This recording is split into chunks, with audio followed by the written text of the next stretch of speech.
And now we're going to the sacred cow of save money. And in 1971, President Nixon took the dollar off the gold standard, basically took the world off the gold standard, and money was no longer money. So people are no longer saving money. So just to reiterate again, this is $300, what an ounce of gold was worth in the year 2000. So Kim, lift that. Okay. All right. And so this here is 1 ounce of gold in the year 2010, and it's now $1,100. Ugh. And this is why people are working so hard. I can do it. I can do it. Careful. Yes, I can do it. Barely. So the big reason I've said in my books for years that savers were losers is very simply because in 1971, the dollar stopped being money. It became debt. Right, Mike? Yeah, the rules all changed in '71.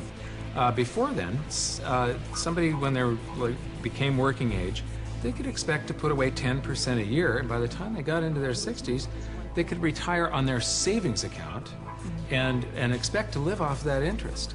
And in '71, everything changed, and they started creating currency on a massive scale. Worldwide. Ever since then, worldwide. And that is what causes inflation and the loss of purchasing power. So people thinking that they can retire, you know, back in the 50s, if you got $100,000 or $50,000, you could retire on that. Yeah. You know? So for my mom and dad, you know, the World War II generation, the industrial age generation, it was very smart to save money. For our generation, the baby boom generation and on, saving money could be the most stupid thing you can do because the system is stealing your wealth through the very thing you work for, called money, which is not money anymore. Right. Real money is actually gold and silver. Money has to maintain its value over long periods of time.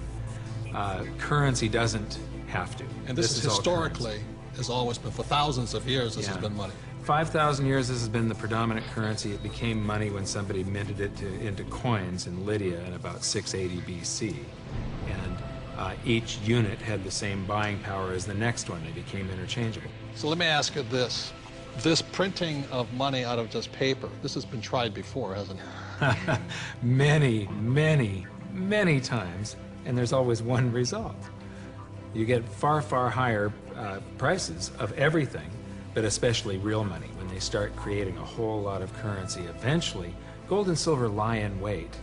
And then when the public senses this inflation of retail prices that is caused by inflation of the quantity of currency in circulation, they rush back toward gold and silver, and they have for 5,000 years. So name some governments that have attempted to print money. The Weimar Republic.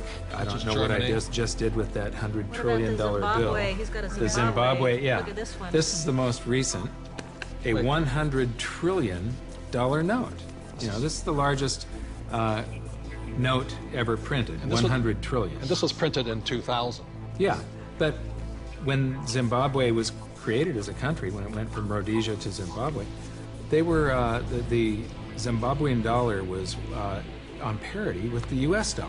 One US dollar was the same as a Zimbabwe dollar. This doesn't buy anything today. It doesn't buy a cup of coffee. What, doesn't even buy a cup of coffee? No. In fact, they have ruined it by putting ink on it. You can't write you can't write a list, so it would have been more valuable at this point if it was blank. Right. See, the Greeks did the same thing when they started clipping coins. They just take the silver off of it. The Romans tried it, the English tried it, the Germans tried it, the Chinese tried it, and now the US is trying it. Yep. And so that's why saving money is probably the biggest mistake you could make right now, because today money is no longer money. It's now debt. I can vouch for that because my leg is now numb. So all currencies throughout the world are in trouble, the same way this Zimbabwe dollar is in trouble. And that's the problem with saving money. After 1971, it was no longer money. More than 70% of all the currency on the planet is US dollars. If the US dollar goes, the world goes with it. I'm preparing by getting fully diversified. I buy both gold and silver.